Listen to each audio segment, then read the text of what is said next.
Saya minta dia bicara karena yang nanti di lapangan mereka. Supaya mereka ngomong gubernurnya ada, rakyat ada, kita dengar. Nanti ngomongnya benar tidak? Kalau dia ngomong salah baru saya ganti. Kalau dia ngomong benar saya tidak perlu. Karena saya menyimak saja. Nanti biasanya gubernur ngomong, kepala dinasnya mendengar waktu kerja salah.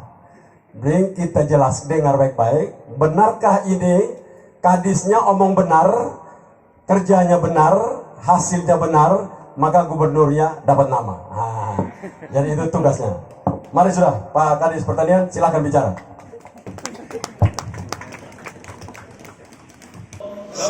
Salve. Assalamualaikum warahmatullahi wabarakatuh. Waalaikumsalam warahmatullahi wabarakatuh. Om Swastiastu. Om Swastiastu. Namo Buddhaya. Salam kebajikan. Salam sehat. Salam TJPS. Yang terhormat Bapak Gubernur, Pak Bupati, Pak Wakil Bupati, pimpinan DPRD Provinsi NTT, ada Pak Wakil, Pak Bonjer, Pak Redi, Bapak Ibu pimpinan perangkat daerah lingkup Kabupaten Manggarai, dan juga teman-teman pimpinan OPD Provinsi yang kami hormati. Yang pertama, Pak Gub, kami memberikan salam hormat dan apresiasi untuk Pak Bupati. Hari ini tentu bersama dengan seluruh wirausaha mandiri ya, petani, yang hari ini sudah memulai satu langkah kecil untuk satu desain yang besar. Ya, langkah kecil ini perencanaan bersama Pak Bupati hari ini untuk nanti Manggarai itu akan menanam kurang lebih 400-an hektar di musim tanam 2 ini untuk TJPS. Sedangkan TJPS reguler itu sudah ditanam 100 hektar dan sudah dipanen dan sudah dijual. Nah, hari ini di tempat ini kita sudah mulai menerapkan yang namanya TJPS pola kemitraan.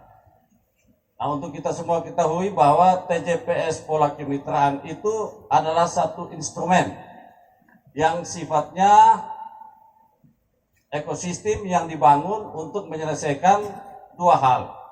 Persoalan pembiayaan pembangunan pertanian untuk para wirausaha mandiri, dan yang kedua persoalan pemasaran hasil produksi yang dihasilkan oleh wirausaha mandiri yang sekian lama itu tidak pernah kita selesaikan. Nah, TJPS pola kemitraan ini memang sengaja dirancang atas arahan Bapak Gubernur dan sudah dibahas dan sudah dilaksanakan di beberapa kabupaten, dan nampaknya ini akan memberikan prospek sebagai satu pendekatan pembangunan yang sifatnya itu kolektif, komprehensif, terintegrasi, untuk kemudian dia akan mampu menyelesaikan persoalan-persoalan sosial ekonomi yang sekian lama dihadapi oleh semua kabupaten, karena kita tidak pernah menemukan satu ekosistem yang pelaksanaannya dilakukan secara kolaboratif. Dan hari ini kita bisa memulai dan kita bisa melihat hasil yang sudah kita kerjakan di beberapa kabupaten lainnya seperti Sumba Barat Daya, Manggarai Timur, dan kabupaten-kabupaten lainnya yang sedang dikerjakan. Nah, kita berharap tentunya dukungan dari semua pihak agar betul-betul program yang dirancang ini teruji di lapangan, memiliki daya ungkit yang besar untuk menyelesaikan persoalan-persoalan sosial ekonomi, persoalan kemiskinan, persoalan pendidikan, kesehatan, dan lain sebagainya yang sekian lama itu belum kita temukan. Nah, untuk Bapak Ibu ketahui, memang banyak pertanyaan, apa itu TJPS? Masa tanam jagung panen sapi? Nah, ini pertanyaan besar, dan tadi Pak Bupati sudah bisa memberikan sedikit gambaran. Nah, tanam jagung panen sapi itu satu filosofis di mana kita melakukan integrasi antara pertanian dan peternakan. Ya, tujuannya ya, kenapa kita melakukan integrasi pertanian dan peternakan? Untuk membangun satu ketahanan pangan. Ya, karena kemarin Pak Gubernur keliling pasar, ternyata bahan-bahan makanan pokok saja itu masih belum menir. Ya, masih didatangkan dari luar. Sehingga ini perlu kita selesaikan. Kemudian yang kedua itu membangun ketahanan ekonomi. Ya, supaya masyarakat pertanian wirausaha mandiri punya ketahanan ekonomi yang lebih panjang dari yang biasanya. Karena itu tagline yang kita gunakan tanam jagung panen sapi. Nah, bagaimana aplikasi di lapangan? Kita menanam jagung hari ini produksi tidak boleh kurang dari 7 ton. Dan ini terima kasih ya teman-teman dari PT BISI sudah menanam, ini BISI 18 ya Pak Camat, PPL, Pak Kadis, BISI 18, Pak Gub, BISI 18 itu bisa sampai 10-12 ton. Kemudian kita akan menggunakan standar produksi minimal 7 ton. Kalau kurang 7 ton, ya kita cari siapa yang menyiapkan benih itu untuk kita minta tanggung jawabnya. Kemudian yang kedua, semua pupuk yang dipakai adalah pupuk non subsidi, baik itu urea maupun NPK. Kemudian untuk menyelesaikan persoalan-persoalan gulma untuk memudahkan dalam penyiangan, kita menggunakan herbisida. Ya, ada herbisida yang sifatnya kontak pada saat pembukaan lahan dan herbisida yang sifatnya selektif pasca penanaman. Dan nanti kita semprot, rumputnya mati, jagungnya tetap hidup.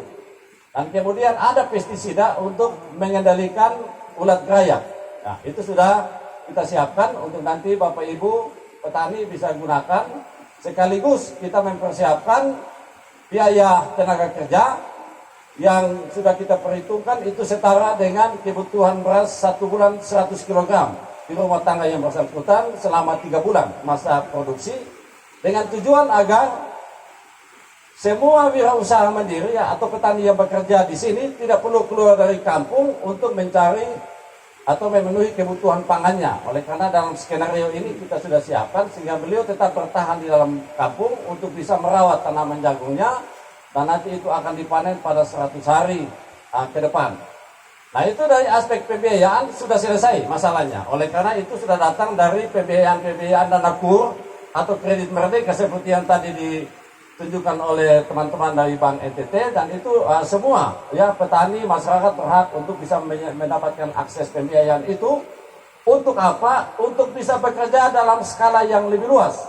Kenapa Pak Gubernur, Pak Bupati? Sekian lama itu kenapa pertanian tidak bisa bertumbuh? Oleh karena kita punya persoalan besar soal modal kerja. Mereka hanya punya modal untuk menanam paling 10-20 are.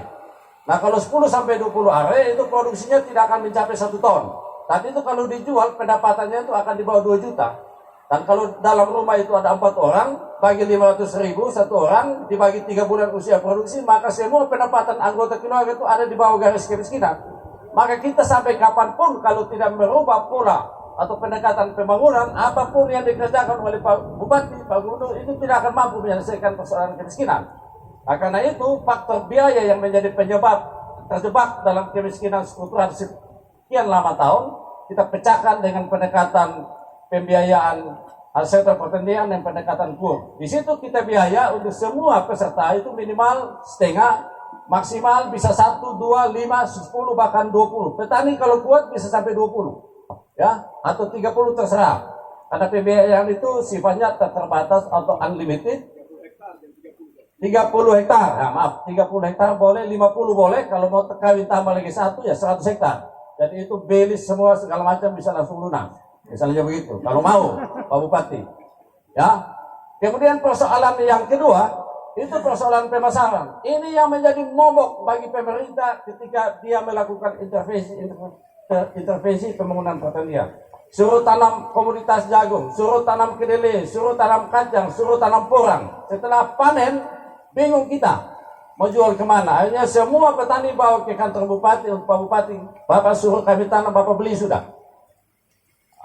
Uang APBD tidak cukup karena sudah habis untuk COVID. Nah, akhirnya kita tidak bisa selesaikan masalah itu, menjadi persoalan dan menimbulkan pesimisme di masyarakat. Ya, karena itu di dalam skenario tanam jagung panen sapi itu kita sediakan off-taker-nya, perusahaan yang akan membeli semua hasil produksi jagung yang kita tanam saat itu juga ketika kita panen untuk bisa mencapai kadar air maksimum 17%. Itu berada di angka harga pada saat itu, misalnya hari ini itu harga 4.000 Pak Bupati.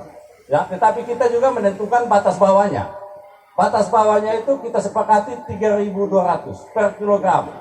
Jadi kalau harga jagungnya turun menuju ke angka 3.000 atau 2.500, off-taker wajib membeli dengan angka 3.200. Nah, 3.200 itu sudah kita analisis, itu dari aspek ekonomi sudah terpenuhi. Artinya petani sudah untung ketika dia menjual dengan 3.200. Tetapi kalau dia naik 4.000, 4.200, itu bonus bagi petani untuk memberikan insentif dia bisa bekerja lebih keras lagi.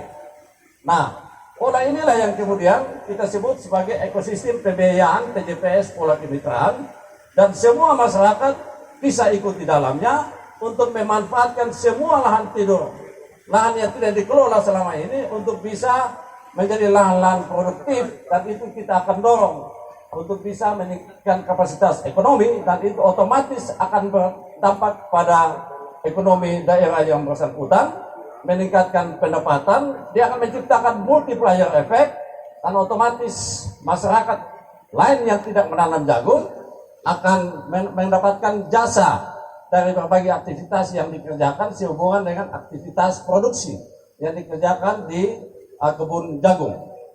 Sebagai gambaran untuk Bapak Ibu semua, tanggal 26 ini, 26 April besok, itu Pak Gubernur akan datang ke Sumba Barat, saya, untuk melepaskan produksi jagung sebanyak 1.000 ton pertama, yang akan naik ke kapal untuk menuju ke Surabaya, untuk NTT juga memberikan kontribusi dalam produksi pakan ternak nasional, ya. Jadi kami tentu NTT juga perlu berbangga, oleh karena besok kita mulai melepas 1.000 Pak Gub, untuk nanti bisa mencapai 1.000 ton yang ke-25 sampai 1.000 ton yang ke-30. Oleh karena di Sumatera Daya itu bisa mencapai 25.000 sampai 30.000 ton jagung, dan otomatis nilai ekonominya akan sangat signifikan, dan dia akan memberikan pertumbuhan baru di sana, menciptakan aktivitas hilirisasi industri itu akan bertumbuh.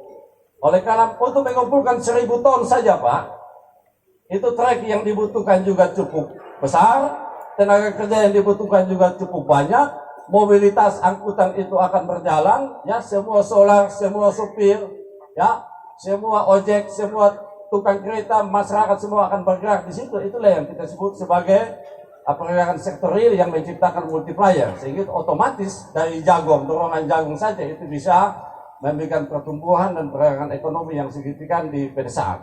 Nah, ini tentunya satu kondisi yang diharapkan oleh pemerintah, ya, Pak Gub dan Pak Bupati tentu berharap seperti itu. Dan karena itu di Manggarai ini Pak Gub sudah menetapkan target untuk 20.000 hektar, ya, 20.000 hektar yang akan kita kerjakan di musim tanam 1 Oktober Maret. Apa artinya 20.000 hektar? Ya, Bapak akan merekrut minimal 20.000 petani, dan 20.000 petani itu kalau 1 kakak 4 orang, maka Bapak sudah menciptakan kemudahan akses ke pangan dan ekonomi untuk 80.000 jiwa.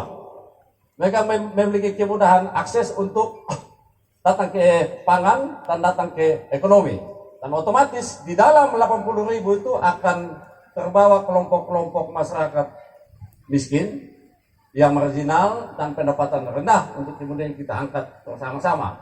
Nah, berapa nilai daripada 20.000 hektar? Ya, 20.000 hektar itu kalau kita tanam 10.000 hektar itu ada 210 miliar kalau harga jagungnya 3.000 Pak. Kalau 20.000 hektar berarti ada 420 miliar. Sehingga nanti mohon izin Pak Gub, kalau ini semua kita kerjakan dengan baik Pak Bupati, tahun depan bulan Maret itu Pak Gub akan datang ke sini untuk kita melepaskan produksi jagung dari 20.000 hektar atau setara dengan 20.000 kali 7.000, 140.000 ton. Dan ini bukan satu angka yang kecil, ya. 140.000 ton itu akan menciptakan reaksi sektor ekonomi, ya, pergerakan sektor real ekonomi itu akan sangat signifikan di bulan-bulan panen itu. Untuk kemudian momentum itu kita akan gunakan untuk menciptakan konsolidasi bisnisnya di hilir komunitas jagung ini untuk bisa merangsang sektor swasta ikut di dalamnya, dan ini semua akan menjadi stimulan untuk menggerakkan, ya, ekonomi secara keseluruhan di Kabupaten Manggarai yang kaya raya ini Pak. Memang sekian lama itu kan tidak ada stimulus Pak yang bisa menggerakkan semua potensi-potensi yang ada di Kabupaten Manggarai, ya. Kalau kita lihat itu Pak, mau tanaman perkebunannya, tanaman hortikultura itu sangat melimpah ya di sini, tetapi itu tidak bisa bergerak secara simultan oleh karena menunggu musim. Karena itu kita perlu picu, perlu memberikan trigger untuk ada satu komoditas ya yang dikerjakan secara masif untuk dia menjadi trigger yang akan menggerakkan komoditas-komoditas yang sekian lama itu ada di dalam untuk bisa keluar, dan kemudian transaksi-transaksi itu bisa kita tingkatkan, dan dari situ sudah pasti akan menciptakan peningkatan pendapatan bagi masyarakat di Kabupaten Manggarai dan terutama untuk seluruh NTT. Nah itulah kira-kira ya kenapa tanam jagung panen sapi. Tanam jagung panen sapi seperti yang dijelaskan oleh Pak Bupati, kita bertingkat Pak. Yang pertama panen jagung 7 ton, hitung-hitungan kemarin itu dapat 18 juta bersih. Setelah itu dari 18 juta kita sisihkan kurang lebih 3 juta untuk menyiapkan ternak dulu, tapi ternak yang sapi dulu Pak, ayam dulu, ya, ayam nanti ada penjelasan dari Pak Kadis Kabupaten, itu ayam minimal 25 ekor, babi itu atau kambing 5 ekor. Kenapa babi dan ayam? Nah, ini pertanyaan penting, kenapa tidak yang lain, babi dan ayam? Karena babi dan ayam makan jagung. Dari mana datangnya jagung? Dari hasil panen TJPS. Jadi akses kepada pangan sudah dekat. Ya. Kemudian yang ke sapi juga akses ke pakan sudah dekat. Dari mana? Dari batang jagung ya, dari biomasa jagung itu dapat kita panen. Batang-batang atau biomasanya itu kita bikin pengawetan untuk kemudian nanti kita memberikan makanan kepada ternak sapi atau kambing bahkan untuk musim-musim paceklik pakan pada musim kemarau. Nah ini ekosistem yang terintegrasi seperti begini yang tidak pernah kita kerjakan. Ya kita lihat saja itu jerami padi dibuang begitu saja, bahkan dibakar. Batang-batang jagung itu setelah dipanen itu dibiarkan kering saja. Padahal itu punya nilai gizi ya sebagai bahan baku karbohidrat untuk kebutuhan pakan. Kita tinggal tambah saja formulasi-formulasi protein untuk bisa meningkatkan berat badan ternak ya yang kita pelihara. Nah kalau kita pelihara ayam 25 ekor, babi 5 ekor, dalam waktu 6 bulan kemudian ayam yang 25 itu kalau dia keluarkan telur itu sudah populasinya akan meningkat minimal 100 ekor ya, minimal 100 ekor ya. Kemudian babi yang kita beli, babi-babi kecil itu kalau kita memberi makan dalam waktu 6 bulan berat badannya bertambah dan otomatis harga jualnya akan lebih meningkat ya. Dan hitungan kita Pak Gub, dalam waktu 9 bulan sejak dia tanam jagung dan skenario ternak itu jalan, ternak unggas dan juga ternak kecil, babi dan kambing, juga ayam. Dalam waktu 9 bulan ke depan, itu petani sudah bisa mendapatkan pendapatan minimal 60 juta rupiah. Ya, dari hasil ayam. Ya, kalau ayam 100 ekor, kalau harga jual 100.000, maka dia sudah mendapatkan uang 10 juta. Dari babi 5 ekor, kalau 1 ekor 3 juta, dia sudah dapatkan 30 juta. 30 juta tambah yang tadi 10 juta, 40 juta. Tambah 18 juta, 58 juta, 9 bulan. Ini skenario yang kemudian dia beranak pinak. Jadi dari jagung datang ternak kecil, ternak unggas. Nanti Bapak dapat sapi dari hasil penjualan ayam dan babi atau kambing. Putar lagi 1 kali, Bapak sudah dapat sapi bakalan untuk kemudian menjadi aset ekonomi yang kita sebut ketahanan ekonomi dalam rentang waktu yang panjang. Habis jagung sudah jual semua, masih ada ayam. Jadi Bapak punya kebutuhan rumah tangga yang senilai harga ayam, jual ayam. Dapat kebutuhan rumah tangganya. Datang lagi ada babi sebagai aset ekonomi, ada kebutuhan memenuhi tanggung jawab adat yang berhubungan dengan kebiasaan kita dan dibutuhkan babi sudah ada, tidak perlu beli dan lain sebagainya. Nah ini yang kemudian kita sebut sebagai tanam jagung panen sapi dan dalam ekosistem pembiayaan TJPS pola kemitraan. Dan ini sudah kita ini sudah kita kerjakan dan nanti kita bisa buktikan hasilnya. Teman-teman media akan membantu kita untuk menyebarluaskan. Dan Manggarai ini belum Pak, karena ini baru tanam hari ini. Kita lihat 100 hari ke depan seperti apa, tetapi ini dapat kita proyeksikan 6 hektar itu akan menghasilkan minimal 42 ton ya. 42 ton itu yang kemudian kita bisa siapkan ternak ayam ternak babi atau ternak kambing ya, untuk kita bisa pelihara bersama-sama dan nanti kita lihat hasilnya. Betul tidak dalam waktu 9 bulan Kepala Dinas omong? Kalau dia omong kosong ya, Pak Gub tinggal perhatikan saja, tidak ada masalah. Ya, itu tanggung jawab Kepala Dinas. Kalau omong di publik begini harus benar, tidak boleh salah. Sebab kalau misalnya kita omong kosong di depan begini, itu sama dengan kita jual obat ya. Kalau Kepala Dinas seperti dia sekarang tidak bisa jual obat, karena ini Pak Gub jaga terus. Tiap pagi, siang, malam cek, itu bagaimana. Ya kadang-kadang situasi macam begini, tiba-tiba kami disuruh omong. Tidak siap, jatuh sama di depan umum. Ini omong di hadapan Pak Gub, Pak Bupati, pejabat semua. Kalau mental tidak kuat, ya pasti omong kaku-kaku, tidak harus kehilangan konsep. Nah mudah-mudahan kita omong di ya Pak Gub ya. Ya itulah desain ya pemerintah provinsi dan kabupaten. Jangan dikotomi Pak Bupati. Ini tidak ada dikotomi, ini program provinsi atau kabupaten. Kita semua ini program pemerintah sudah. Untuk apa? Untuk bisa membantu masyarakat kita yang keterbatasan akses terhadap pangan dan ekonomi. Ini tidak bisa lagi dikotomi Pak. Bapak Kadis Kabupaten, jangan lagi berpikir bahwa ini program Pak Gubernur, ini program Pak Bupati. Ya, hancur kita Pak, tidak bisa jalan semuanya. Ini sudah kita pemerintah ini. Nanti ada yang menyangkut kewenangan provinsi, tentu Pak Gub akan turun tangan. Menyangkut kewenangan kabupaten, Pak Bupati pasti akan turun tangan. Tetapi di lapangan kita harus satu, supaya bisa menggerakkan berbagai potensi yang sumber daya yang ada untuk bisa merubah NTT yang disebut miskin ketiga, terbelakang pendidikan, kesehatan, harapan hidup dan lain sebagainya. Saya yakin dan percaya bahwa instrumen ini akan mampu memiliki energi yang besar untuk bisa menyelesaikan masalah-masalah terutama yang berkaitan dengan aspek sosial dan ekonomi. Demikian Pak Gub, Pak Bupati dapat kami sampaikan. Terima kasih. Salam. Salve. Assalamualaikum warahmatullahi wabarakatuh. Waalaikumsalam warahmatullahi wabarakatuh. Om Santi Om. Namo Buddhaya.